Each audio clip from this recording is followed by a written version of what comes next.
Magandang araw mga kaibigan. May napanood akong Facebook reel, post ng OFW sa Jeddah. Good vibes Jeddah, sabi niya. Ang mga Arabo, nakakatuwa. Nakikisawsaw na rin sila sa politika sa Pilipinas. May sumisigaw ng Duterte. Meron ding sumisigaw ng Marcos. Kailang, hindi Marcos na pinupuri, kundi Marcos na iba ang dating. Okay, so, grabe ang aking, nakaka-relax yung mga ganitong tanawin na naging sikat na tayo sa ibang bansa, lalo na si Pangulong Duterte, talagang isinisigaw siya talaga. Okay, pakinggan natin ito kaganapan sa Jeddah.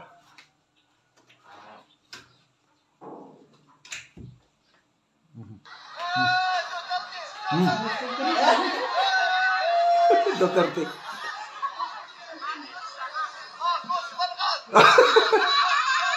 Marcos bang? Ay, ulit.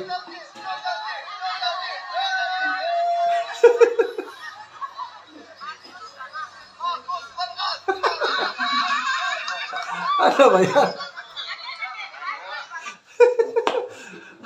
Parang nasa isang park o kalsada. So, mga OFWs, itong mga kasamahan nila.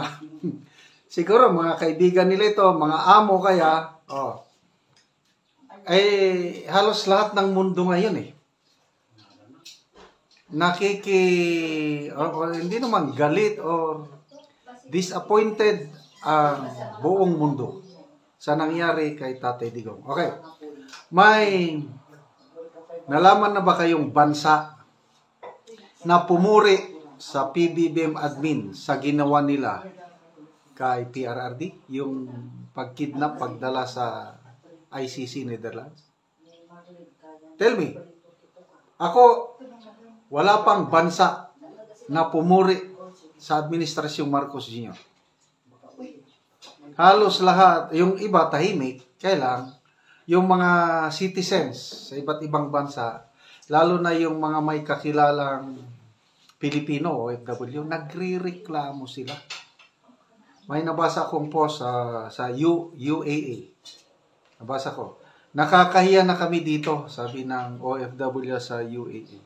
Ang mga katrabaho namin na mga banyaga, sinisisi kami na Pilipino, bakit daw namin pinayagan na dalhin sa Netherlands ang Pangulong Duterte. Why? Why did you do that to your president? He's a good president. Ganun daw. So, hiyang-hiya ang mga OFW.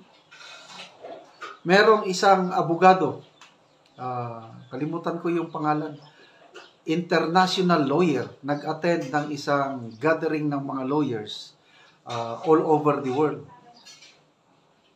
So, sa convention na ito, international gathering, by lamesa sila, by 10, by 12. Nag-iisa siyang Pilipino doon sa lamesa.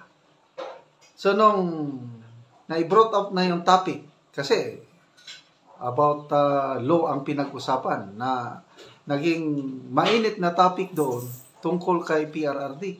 Nako, ang daming tanong ng mga abogado sa iba't ibang bansa doon sa Pilipino na abogado na nakaupo. Why? Why didn't you bring your former president to a court? Why did you not follow Article 59 of the Rome Statutes? Why? Ang daming why? So, ang abogado, hiyang-hiya. Attorney, ang daming kumalat ang post niya. Ang daming nag-share. So, ang abogado, sinabi lang niya yung rason ng gobyerno na nakalagay daw sa RA 9851, ganun. Hindi kumbinsido ang mga international lawyers. Bakit walang TRO? Sabi ng mga abogado from Canada. Bakit hindi nag-issue ng TRO ang korte ninyo? Kung sa Canada nangyari yon, sigurado kahit lower court mag-issue ng TRO para hindi, kasi itong iba't ibang bansa, napakataas ang kanilang rule of law. Yung karapatan ng mga tao. Sa Pilipinas, sabi daw nila, binaliwala ng Pilipinas yung rule of law, yung nangyari kay PRRD. Kaya ito, China, number 1, nagreklamo ang China. Winarningan niya na ang ICC na you should be fair. Gano'n. So, walang bansa na pumuri sa Pilipinas sa ginawa nila kay PRRD. Naging sumsuman kung pulutan pa. Okay? So, ulitin ko lang ito. Halos hindi ako makapaniwala ng Arabo sumisigaw ng Duterte.